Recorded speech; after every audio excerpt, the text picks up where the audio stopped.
Design a book cover that sells on today's episode. Today's episode is brought to you by Digit. Save money without thinking about it. Get paid $5 just for signing up at servenomaster.com/digit today.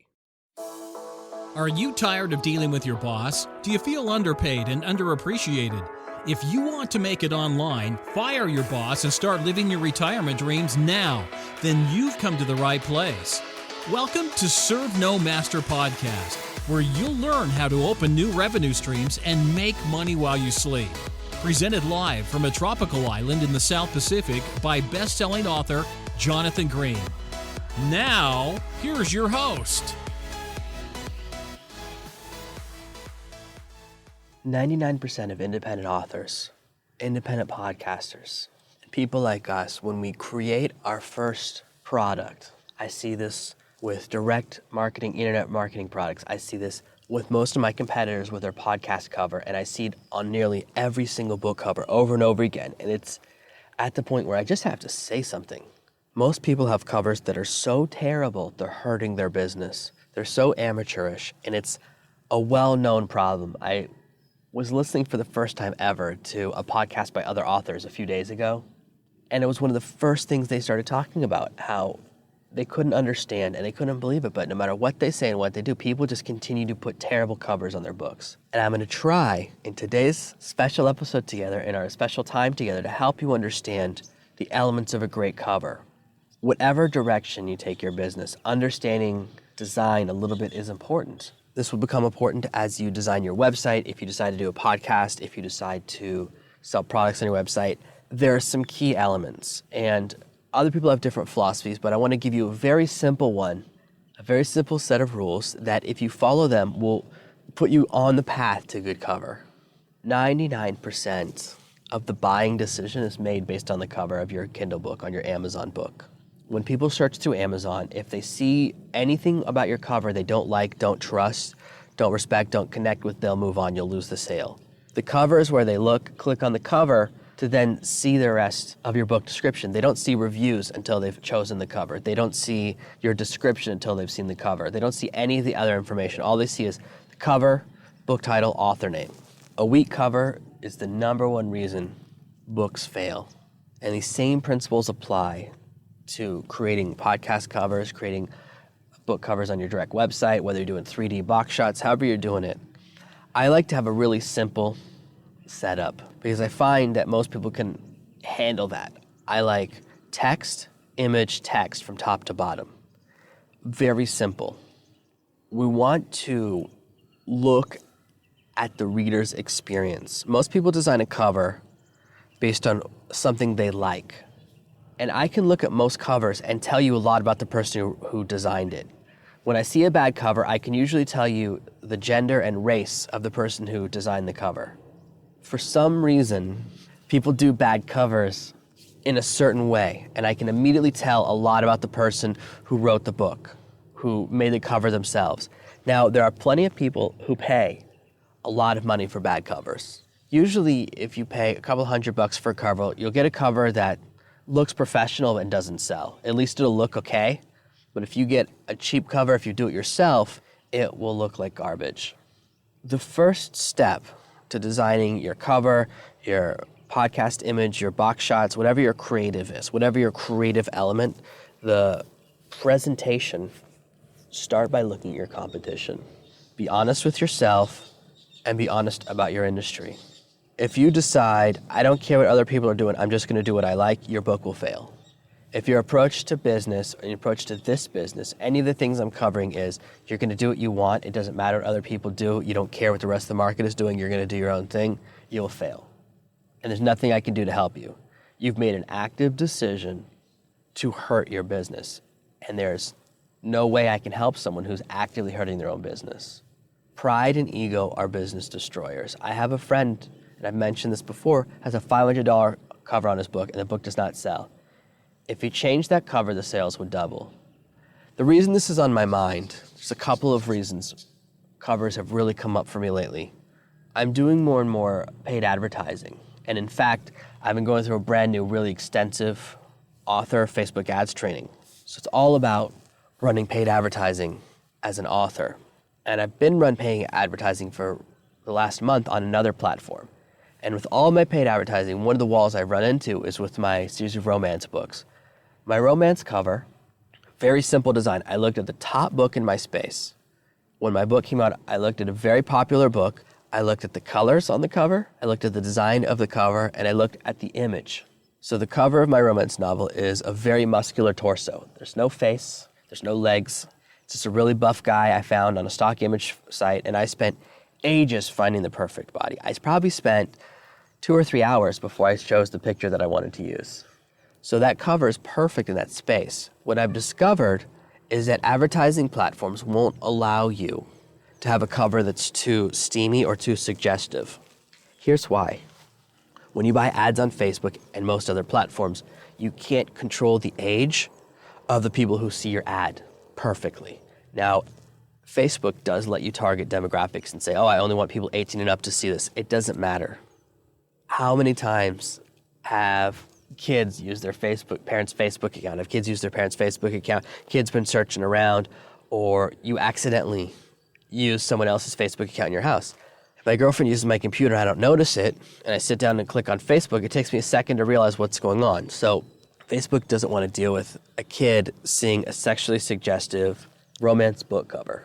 So they won't allow you to run ads with that type of cover. That's one thing I've run into. So I'm in the process of creating a new cover for the group box shot. I actually want to run traffic, I want to run ads, not to the first book in my 10-book series, but into the collection of all 10 books together. So I need to create a new cover that's acceptable with this new set of guidelines. So I have the initial guidelines of I need a really sexy cover of a sexy man with nice big muscles and big abs. But the second set of guidelines is I want to be able to run paid traffic, so I have to make a shift. And these are the two overarching principles that should drive you. Now, outside of romance, you don't really have to think about advertising guidelines because anything will be acceptable. If it's acceptable in your space, it'll be acceptable there. It's only with romance covers you have this secondary thought. I have a book right now where the cover's not very good. I wrote a book a year ago about introversion. It's called Quiet, The Power of Introverts in a Loud World, something like that. It's similar to another book called Quiet. The cover I chose is bright red, which is good for drawing attention, but there's something about the imagery. There's a woman on the cover kind of making a shh noise, a be quiet noise with her finger, and the book doesn't sell very well. I've known I needed to change the cover for ages, I just haven't done it. I finally started the process last week, because I've been going through and redoing a ton of covers this month. The cover doesn't work because of the picture. The red is too much of a stop color, it's this particular shade of red, and the woman's face, it doesn't quite fit the feeling of the book. What you want to suggest is like a quiet little secret. So the real cover I would want is like a cheeky smile or something like that. So I'm changing the image, and I'll have the new cover done later this week. In fact, I just got the new cover design, the first design done. So when you're designing your cover, we have title, image, and then author name below it. And you can switch author name and title and have author name at the top, title at the bottom if you want, if you're a more well-known author. But if you're not famous, it's better to do title at the top. The first thing to think about is colors. Your cover should only have 4 colors: black, white, dark, and light color. You want high color contrast. This means colors that are very different. You don't want to have dark blue and very dark blue as your 2 main colors. Sometimes people have a cover that looks amazing, so nice and dark, but the colors are very similar, and when you look at the image in black and white, it doesn't work anymore. Amazon sells at least half of the books in black and white. So if your book only looks good in color but doesn't look good in black and white, you'll have a problem. If you look at the cover of Breaking Orbit, the original design, the first design I had, looked amazing in color, but in black and white it wasn't as good. So I actually have a cover that looks okay in color, but it's even better in black and white. I made a change to make it fit. So remember the way your audience buys. We want to have high contrast ratio with our colors so that in color and in black and white, your product will look amazing. You'll notice that I use certain colors on all of my covers. There's certain colors I love to use: electric purple, electric blue, really bright colors. This area, very warm oranges, draw a lot of attention to the eye. So go into your category, look at the top 10 books there, and then see how you can be 90% the same as step one. You want to be just like the other books as much as you can so that your book makes sense. If you're in a category and there are 10 bestsellers and all 10 bestsellers have a picture of an astronaut or a spacesuit on the front, you need to have an astronaut on the cover of your book. Don't try and reinvent the wheel. I see it so often where people cheap out too far on the cover and they cheap out on the image. Your image is going to cost you $3 to $5, and then the cover design will be another $3 to $5. If you can't afford to invest $10 in the cover of your book, when you launch your book and you make your first $10, you have to spend that money on getting a better cover or you will never do well. There are certain colors that you should never use on your cover. One of them is neon yellow, another one's neon green. Anything neon is really, really bad. And if you don't know the difference between electric purple and neon purple, because this is a podcast, it's audio only, go to Google and type in the two different terms. There's no excuse. Go to any search engine and type in electric purple and then type in neon purple. Neon colors are bad, electric colors are good. Electric colors pop out from the page, but they also look good in black and white. Neon colors look like garbage. Every time I see neon green on the cover, I know that it's an independent author and that their book will fail. There's no other way about it. I see it all the time. I'm in a ton of Facebook groups where people show each other their covers and show each other their new books to get opinions, and I can immediately tell as soon as I see a post. I can look at the cover and go, nope, that book's not going to do well. And neon is one of the big giveaways. People don't understand. When I say get attention to your book, it does mean make a cover that sticks out, but it does not mean use a neon color. It also does not mean use 7 or 8 different colors, so it begins to look like a kaleidoscope. If you have too many prominent colors, when you go to black and white, it'll just look gray. It'll look too messy. Always check your cover in black and white. And with your imagery design, look at what the people around you are doing. This will give you a feel, and it's better to have a really average cover that totally fits your space and totally looks professional than to have a cover that really stands out because it doesn't make sense. The image itself needs to connect with the topic. If the image is too different, if the idea is too much of a disconnect or too much of a joke, you'll lose the audience. And when I say too much of a joke, sometimes we want to go a few steps beyond the idea. Last night, I was working on an image for a product about memory and improving your memory. And I couldn't find a really good picture of a brain. So then I thought, hey, what about just a picture of a RAM chip? This is just for something internal. This is for one of my product blueprints that I'll begin releasing next week to help people launch different types of products, work in different types of small projects. I began to do that, and then I wanted to go down the path, and I thought, oh, wouldn't it be funny to have a picture of someone in a computer store selling different parts, and it looks like you're going in to upgrade your computer. Then I remembered, wait, that's too far.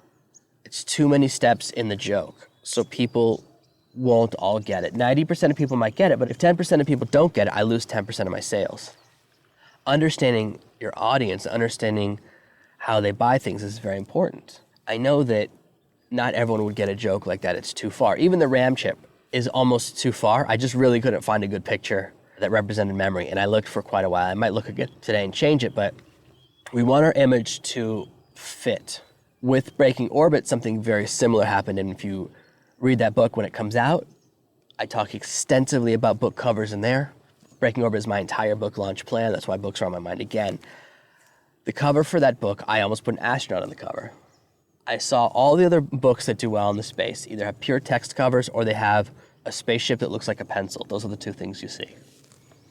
I didn't want to have a spaceship pencil, but I liked the idea of space. That's how I got the idea for the cover of Breaking Orbit. And one of the images, one of my final 3 images, was an astronaut with an electric purple background, a beautiful image, a really beautiful image, flying towards you. The problems with this image is, number 1, he's flying towards you, and number 2, he's not moving up. There's no feeling of him breaking orbit. I also looked at some pictures of astronauts on other planets or astronauts kind of being spacemen, and I realized none of those are going to work But the astronaut one with electric purple background, because it was a bright color, I liked that. Drew a lot of my attention. Only in the final decision did I say, you know what, this cover, it's the symbol, the image doesn't make enough sense to people. Will people see a picture of an astronaut, understand breaking orbit, and then think it's a book about writing books about Kindle? No, people would see that and think it's a sequel to that book, The Martian. They think it's a science fiction book. So your imagery can make people think your book's about a different topic. Color is important, but so is subject matter. Whatever category you're in, your cover should match, your cover image should make sense. Keep that in mind as you make a decision. I see everyone in romance has either a topless guy, a man and a woman, or a guy in a suit, like a nice suit or tuxedo, and you can't see his face. Those are the really common images. So people can still take that subject matter and get it wrong. You have to really think about the person on the cover when you're using a person, when you're using a stock photo, and make sure the way they're standing together fits. Make sure their positioning fits. In general, with romance, you don't want to show the person's face on the cover so that the person reading the book can imagine it's them. So if I see a romance cover and I can see the guy's face, it's a high-risk decision. Now, you can do it if you do it right. This isn't the area where someone who's very good at covers can get away with having the face, but if you're just starting out, don't do it. It's an advanced move that you have to be advanced to accomplish. So when you're copying other people, sometimes it's better to copy the middle of the road because it's easier to get right. This is a very creative process, and I can't give you perfect advice. I can just give you really good guidelines to follow as you're beginning. Follow my coloration ideas. Make sure you check for black and white. Now, the process of getting a cover designed is very simple. I go through 3 phases. Once I've decided on my cover, the first phase is to pick the image. So I pick the image I want on the cover. So right now, I'm replacing the cover for quiet. I'm replacing the cover for my introvert. So last week, I was looking for an image that was better. I found, by looking for pictures of spies, I found a picture of a woman spy kind of whispering with a finger over her mouth, but like she looks like a spy and she looks like, be quiet because I've got a really awesome secret, as opposed to be quiet because I'm nervous. And that's what I want my cover to express, the positive aspect of quiet. So I found this image, but the colors on it stank. The colors were okay. Most vector images and most drawings that you can buy online from stock image sites, and I'll give you a link to a couple of stock image sites I use in the show notes, they're in pastels. I hate it, but for some reason, all of these designs are always pastel. The reason they do that is pastel colors are inoffensive and most people will buy them. Most people prefer that for their boring business websites. And pastels are fine for internal stuff, but when you want to make a cover that pops, when you want your cover to stand out from the crowd, you want bright. So I grabbed that cover, and this second step, once I have the subject, is color. So I then hired a designer on Fiverr who's done work for me in the past. It's actually the same person who did this for me with Serve No Master, the book. And I said, fix these colors. This image stinks. The drawing is great, but the colors do not pop. And so now the spy is wearing bright purple, and there's a bright pink or magenta background, a really great magenta, the same magenta that appears in the cover of Serve No Master. So now I have an image that has great subject matter, and then I change the colors to make it pop. If you use a photograph, it's harder to change the colors, but with vector images and drawings, changing the coloration's not too hard. You can get someone on Fiverr to do it. There are tons of Photoshop people, and if you're good at Photoshop yourself, maybe you can do it yourself. Once I go through the color phase, and I only do the coloration phase about 1 out of 10 books. You don't always have to do it. I can often find a great cover image that has the right colors. It's only once in a while that you need to redo the colors, but that's what I do to get the perfect cover. It's what I've done for 2 books recently. Once you have that perfect image, then you go to Fiverr and hire one of the designers that I like. You can just type in ebook cover designer and find one that you like. Now, during this process, there are a couple very, very important things. Number 1, find 2 books in your category that are selling well.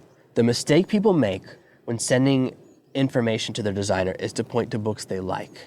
Every week, coaching student, or I get an email, or on one of my webinars, someone points me to a book cover or a book that they think is doing really, really well. And they say, oh, I love this book, look how many reviews it has, look at this cool cover. And then I look and the book is selling 1 to 2 copies a month. The book's making like $7 a month. Check the book ranking before you decide if it's doing well. I have seen books with over 1,000 reviews that are making no money. Books die. If you don't maintain them and don't maintain momentum, that can happen. So go to your category and find 2 books that are selling really well and making a lot of money. And that's the cover design. That's what you want to model. Your designer is going to model a little bit of how those designs are colored and also the font, which is more important than anything else. It's very hard for me to describe good and bad fonts. I wish that I could. I'm not a typographist. Maybe it's called a typologist. I'm not even sure which is the correct word, but there are book cover fonts that work, and there's only about 10. And there are thousands of book cover fonts that look like garbage. Anything cursive on the cover is probably terrible. If you have a cursive style text on the cover of your book, there's a 99% chance you've made a horrible mistake. Cursive is hard to read when it gets really small, and very few successful books throughout the history of all books have had cursive writing on their cover. You almost never see it with a traditionally published book. Yes, we are bypassing the traditional publishing route, but we don't want to completely ignore thousands or hundreds of years of research and millions of dollars of marketing research. So I look at a really good cover and I know I want a similar font. This is why I like to hire someone else to handle the cover to make sure I don't make a font mistake. If your font is 99% the same, people can feel it a little bit and it can hurt your sales. Much better to just get a professional, and this is why I hire book cover designers, and most of my designers charge between $5 and $20. Some of the prices on Fiverr have changed recently. They used to all be $5. Again, this is a worthy investment. So at the top end of the range, if you really spend and go hog wild, your cover can cost $30. $3 to $5 for the image, $5 to get the color fixed, and $20 for a really top of the line designer. And usually, if I'm spending $20, I'm hiring 3 designers and I'm comparing their work. I usually don't hire someone who's $20 for the one design. It does cost a little money to get a great book cover. If you design the cover yourself, even if you're a graphic designer, your book will probably be terrible. It has nothing to do with Photoshop ability, graphics ability. That's not what this is. This is designing book covers that sell. It's a very specific skill. Creativity and being good with Photoshop are only 5 or 10% of it. Now, the designers I use, if you look at their portfolios, there are a lot of bad covers there, unfortunately. But most of the bad covers in their catalogs are because the people requested a bad cover. I look for that. Some designers, all of their covers are bad, and I can tell it's a bad designer. But some designers, they have a few really amazing covers and have tons of bad ones, and I can look at the imagery and see a lot about the person who ordered it and go, oh, that's the person who chose a bad cover. Person doesn't know what they're doing. Person requested a terrible cover. And the designer does what the person who hired him wants. At the end of the day, you're paying someone $5. They're not going to tell you if you're doing it wrong. They're just going to take your money and do what you want. They're going to give you what you want. So you want to show 2 books similar to yours and say, these 2 books are doing really well. I want my cover to look similar to theirs. I usually say make it similar to theirs, but a little brighter or a little bit more popping, a little more exciting color. When you follow this pattern, you'll end up with a cover that looks professional, has the correct fonts, fits into your space, and is bright.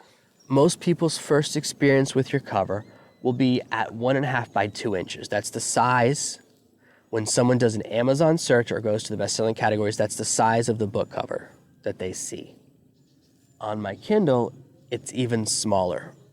I do 90 to 99% of my book acquiring via my Kindle, not the Amazon website. I see a color. I see the cover for the first time in black and white and a very small. You need to test those things. Some people want to have 3 or 4 really cool images on the cover. But guess what? Can't tell what they are when it gets really small. It gets all muddled. It's too much information in too small a space. Something might look great at 6 by 9 inches and it will look garbage at 1.5 by 2 inches. Now, I mentioned before that these same principles apply to product box shots and podcasts. I don't want you to think I forgot you. Most podcast designs are garbage. If you look at podcast covers out there on Amazon, on iTunes, you'll notice you often can't tell what the podcast is about, and the covers often look amateurish. Black and white is not as important for podcasts, but it's still worth keeping in mind. It's always worth double checking. And your podcast cover, you want to think 3 things. Number 1, can people tell immediately what this podcast is about? Number 2, does this image look good really, really small? Number 3, will this image capture attention on the iTunes page? If you go to a podcast category on iTunes, it'll show you 20, 30, 40 of the shots of the podcast image in a big spread. So you have this grid of all these different covers and you're just scanning through. Will your cover catch the eye and draw attention? The cover for my podcast, the one you're listening to, I spent ages picking the perfect color. It's a very specific shade of aquamarine blue-green, and I even know the hexadecimal code is 134E5E. I even know the hexadecimal code. It's the only color I know it for. I tested a similar variation with electric purple of the same cover, but it sent the wrong message. It drew attention, but it didn't match my messaging. The color came across too female and it just didn't seem professional. Even though it looks great on my book covers, the purple color I usually use didn't look right for a podcast cover.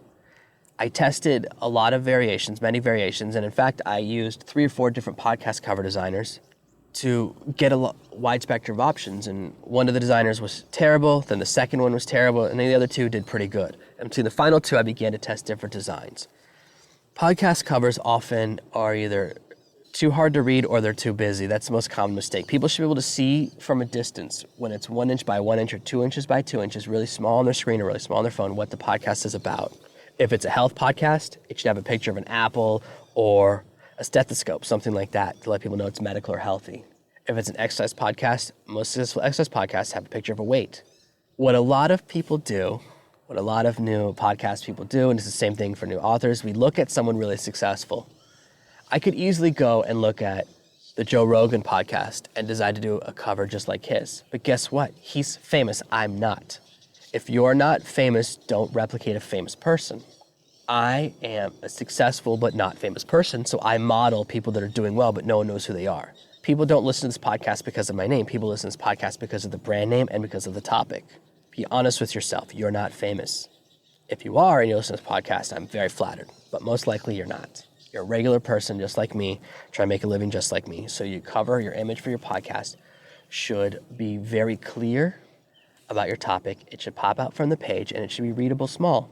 I'm in some groups for people who do podcasts. I went through some training to do my podcast and people post their covers sometimes. And I've seen where people have a terrible cover, total garbage. I can tell you right away it won't sell. All the principles for Kindle covers and Amazon covers are the same for podcast covers. And I see a cover that's terrible and people go, wow, I love it, that's so great. I don't know what to do because everyone's making this person feel good. If I say something, then they're like, you're so mean. It becomes about emotion and ego, and I hate that. If someone tells you they like your cover or they think it looks fun, their advice is not very valuable. What you want are people who look at your cover compared to other covers and say this will sell or this will draw attention or this works in your category. Your cover will never be seen in isolation. It will always be seen with other covers around it. So you have to look at your thing in the crowd. When the police arrest a criminal, they put him in a room with 5 other people that look like them and then have the witness say which one it is. They have to do a lineup. Without a lineup, you can't use the identification in court because it's meaningless. Saying that's the criminal when you have nothing to compare it to is worthless. I love that cover with nothing to compare it to is garbage. If you want to send your cover to people to test, you can do, my friend did this, and I thought it was brilliant. When he was sending me a test cover, he took a screenshot of his category in Amazon, and then he placed his cover image over the top of one of the competitors, so it was just hidden on the page, and said, what do you think? So I looked at it in context. This is a brilliant move and exactly what you should be doing. Have people look at your cover in context. How does your cover look small? How does your cover look from a distance? My cover looked amazing, big, one of my older designs for a podcast cover, but small, you couldn't really tell what's going on, it had too much information. My cover has title, a picture of me on the side, and then 3-word tagline below it, if I remember correctly. I hope I'm right, because I went through so many variations, but in the bottom section, where it's that green, there's a band of green and there's nothing there, it's empty space. Originally, I filled that. I tried putting text there, other images there. I tested putting a palm tree in the front to look more islandy, and they all made the cover look worse. They looked cool big, and when you made it small, you couldn't tell what's going on anymore. The image became cluttered. So when you're designing your product shots, when you're designing your covers, keep these ideas in mind. Look at what other people are doing and be similar.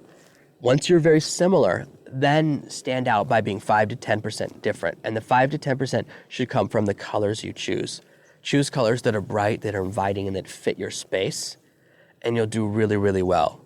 The cover is the most important part of the entire project. That's why this is one of the longest episodes I've ever recorded, and I didn't even realize till just now that I'd gone so far over, but this information is crucial.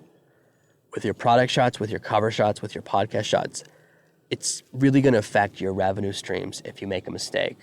As always, and as several people discovered last week, you can email me, podcast@servenomaster.com, since you're listening to the podcast, and I'll reply. Just last week, 3 different people emailed me and were shocked when I replied. And I love that. I love connecting with people. So if you have a cover, you can post it on my Facebook page. That's the best place to do that, so we can get group feedback, whether it's for a podcast cover, a book cover, a 3D product shot, any of those things. And I'll gladly take a look at it. If you post one to the page, I then recommend sending a follow-up email to me to let me know, and I'll draw attention to it, and I'll even mention it to other people so more people see it, and we can really have some solid feedback for you. But I'm always glad to help people out. People that reach out to me, I return the favor.